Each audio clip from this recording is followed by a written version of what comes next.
In the first one, I mean, two major deals right off the rip today. We'll do the other one in a minute, but the first one up, Cam Newton back with the Patriots. How crazy! I really did not expect this to happen, but Cam Newton got another 1-year deal with the Patriots. It's close to $14 million.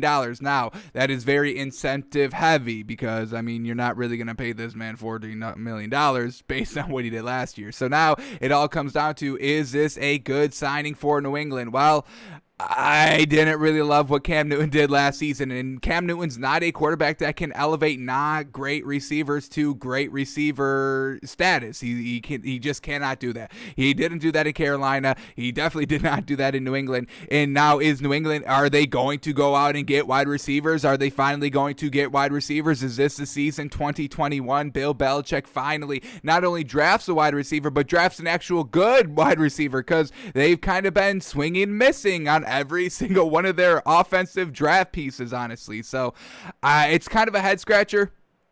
I really expected the Patriots to go out and get Mac Jones from Alabama to be their quarterback. So maybe this is just kind of, let's have Cam Newton one more year while we get Mac Jones in here. Let's train him. Let's get him kind of implemented into the game. Let's have him learn under Cam Newton. Let's have him kind of just be that backup quarterback to learn for 1 year, and then we start him next year. Because, I mean, it just doesn't make sense. What did Cam Newton do this year? Nothing. He had eight passing touchdowns. I know he had rushing touchdowns. That's fine. But what do you have, 11 rushing touchdowns? What do we got here? Rushing touchdowns, he's at 12. He had 12 rushing touchdowns, but 8 passing touchdowns. That's not going to get it done in this league, obviously. I mean, they went, the Patriots were what, 7-9 last season? Nothing great at all. So just Cam Newton from last season, 7-8 in his 15 games started. 65% completion percentage, which is great. It was actually his highest completion percentage, or second highest he's ever thrown. 67.9 was his highest. 65.8 here. So hey, the completion percentage was there, but look at this yards, 2,600 yards. That's what he's got passing. I mean, we need you to pass the ball. I mean, he's not the best runner. He's not like Lamar Jackson and Patrick Mahomes anymore. He's got to kind of be more of a passer than runner in his kind of back half of his career here. He's a little older now. He's been in the league for 10 seasons, so he can't be that pure running quarterback. What did he have for rushing yards anyway? Let's get that. 592, so that puts him about, what do we got, 3,000 yards total? I mean, once again, just not really that great. I mean, passing quarterbacks, I want you to be at 4,000, so I need you to give me 4,000 yards. If you're going to be a running quarterback, I need you to get 4,000 yards between the run and the pass, and Cam Newton's at like 3,000, so there's still another 1,000 yards that needs to be out there for Cam Newton. And not only did he only just throw 8 touchdowns, he had 10 interceptions, folks. That's not good. You don't even have a 1.0 touchdown to interception ratio. That is purely trash. I don't care what anybody says. That is the definition of trash. Touchdown to interception ratio 8 to 10. That cannot happen. So don't really get it here. He wasn't even clutch. I mean, there was a couple of games I remember against the Seahawks on the 1-yard line, he couldn't get it done, and he tried to run it. They stuffed him. And then when I think it was against the Bills or maybe the Jets, something like that, where he had the ball last and they were driving down the field and they got into the opponent's territory and they were at like the 30-yard line, and he ran the ball and he fumbled and he lost the game for his team right there. I mean, come on, what are we talking about here? So don't really love the sign here for Cam Newton. I'm glad he's getting another chance. I would love to see this man be great again. Absolutely, I would love to see that. Don't think it's going to happen. And let's, like we said, because they don't have the receivers. So am I expecting to see the Patriots draft a wide receiver first round? Not really. So let's kind of go to see, because I still think they're going to take Mac Jones. So let's see if that's a plausible theory here. If New England, because they are the 15th pick, kind of right in the center of the draft order. So let's see if New England can still get Mac Jones. We'll put him at, let's just say, for argument's sake, we're going to put Mac Jones at maybe the 4th best quarterback in the draft right now. I'd probably put him at 3, possibly rivaling 2. Trevor Lawrence, obviously, number 1. We've got a lot of people like, I'm blanking on the name, Ohio State's quarterback. Hang on, I think I got it up. 1 second.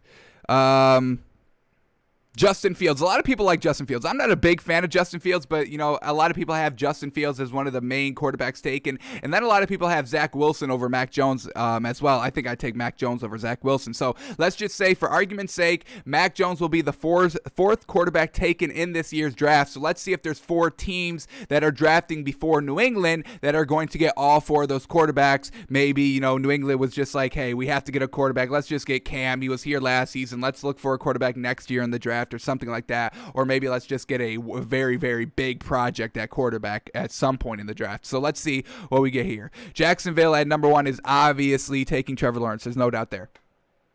Now the Jets, man, I don't know. I mean, do they stay with Sam Darnold? Let's just say they stay with Sam Darnold. I really don't think a quarterback in this draft class is better than Sam Darnold. Trevor Lawrence obviously is, yes, but he's not going to be their number 2. I really do not like Justin Fields, folks. I truly do not. I don't think he's clutch. I think he turns the ball over way too much. I just don't think he's that great. I don't think he should be that heavily elevated to like a huge, great first round, second pick overall quarterback. I don't think that's it. So let's just say New England keeps Sam Darnold. Dolphins are obviously he's sticking with Tua. Arthur Blank says Atlanta is still having Matt Ryan. Cincinnati just got their quarterback. Philadelphia just got their quarterback. Detroit has a new quarterback who says that, hey, they still may take one, but for right now they do have a starting quarterback in Jared Goff, so we can keep it there. Carolina, I still think they're sticking with Teddy B, so I don't have them taking a quarterback. Denver, they may take a quarterback depending on what's going on with Drew Lock, but I think they get another weapon here.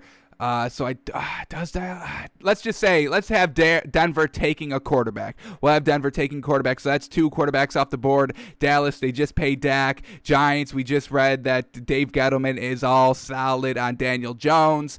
49ers, they've been in the quarterback discussion, but it seems like if they're going to get rid of Jimmy Garoppolo, they're going to go after one of the bigger names of Russell Wilson or Deshaun Watson. They're not really going to draft a quarterback. The Chargers, they've got Justin Herbert. Is his first name Justin? That didn't sound right. Minnesota, I think they're rocking with Kirk Cousins for one more year. And then here we get New England with still 2 quarterbacks, 2 quarterbacks to go. Only 2 quarterbacks taken. So, realistically, Mac Jones is still going to be there at number 15. Now, if we just go back and give... Who was it that was going to take one? Denver. So we got Denver taking a quarterback, Jacksonville taking a quarterback. And we can also say that... Was that the only 2? Just Denver and Jacksonville? Oh, and the Jets. We can just say, maybe the Jets take Zach Wilson, that's 3, and then Mac Jones is the 4th best quarterback, as we said, and only 3 teams ahead of New England take quarterbacks. So I still think the Patriots are going to take Mac Jones. I feel like Cam is kind of going to be the starter / kind of mentor of Mac Jones this season. So, there it is, folks. Cam Newton back with the Patriots. I don't really get it. I don't really like it. They still don't have the receivers. And if they're going to take a quarterback first round, now we've got no first round wide receiver talent. Once again, kind of blowing it. And then we have this quick highlight package. Let's just watch it real quick. I mean, this is what the NFL tweeted out, just kind of a nice minute 40 clip of just his best plays. And that's just, escaping the pocket against the Jets for a 10-yard dump over the middle of the field. Nothing really great here.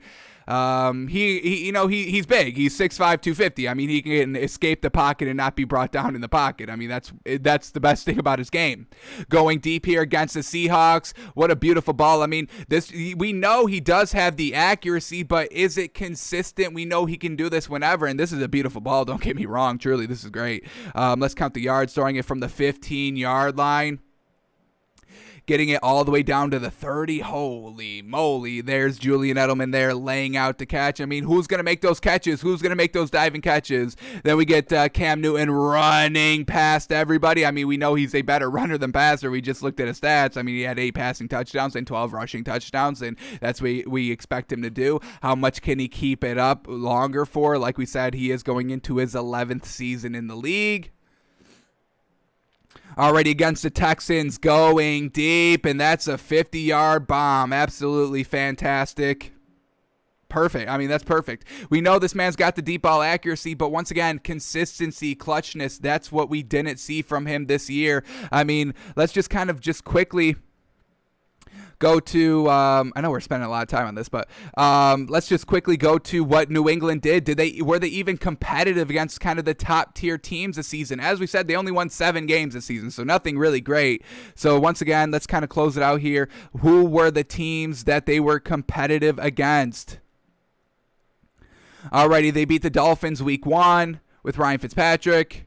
Then they lose to Seattle week 2, and that was the one that they were on the goal line at the 1 or 2 yard line, and Cam Newton couldn't run it in, so couldn't be clutch in that game. Then they beat the Raiders. All right, not really a quality win, knowing the totality of the outcome of the season. Then they lose to the Chiefs, not really competitive, only put up 10 points. That's not going to get it done. You're not going to win a game against the top tier teams in this league by scoring under 20 plus points. It's not going to work. So only 10 points for against the Chiefs, and they allowed 26. Then they lose to the Broncos, only putting up 12 points. Then they lose to the 49ers, only putting up 6 points. Then they lose to the Bills, close, 21-24. But I think this was the game where he had the chance at the end of the game to go out and win it, and then he fumbled the ball. So 2 not clutch games here. Let me make sure this is it, because I'm almost certain it is. Can we get the play-by-play breakdown right here? We get a fumble somewhere.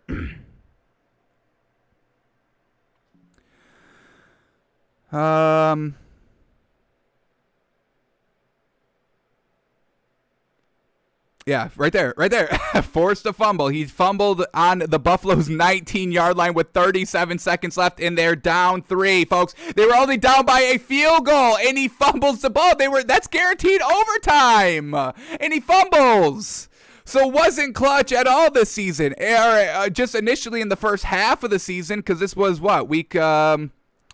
This was week 8. So the first half of the season, the man was definitely not clutch. Then the scoring output definitely picked up in the back half of the season. So this is what we see here. They put up 30 points against the Jets and get the win. They put up 23 points against the Ravens, get the win. They put up 20 points against the Texans and they lose. They score 20 against the Cardinals and win. They score 45 against the Chargers and win 45-0. And then the last 4 games of the season put up 3 against the Rams, 12 against the Dolphins and lose, 9 against the Bills and lose, and then end out the season with 28 points against the Jets. But, I mean, against these top-tier teams who were barely putting up points, they put up 9 against the Bills, 3 against the Ravens, 6 against the 49ers, 10 against the Chiefs. So just the scoring output is not there. The man needs wide receivers because, these 8 passing touchdowns, it's not gonna get it done. Alrighty,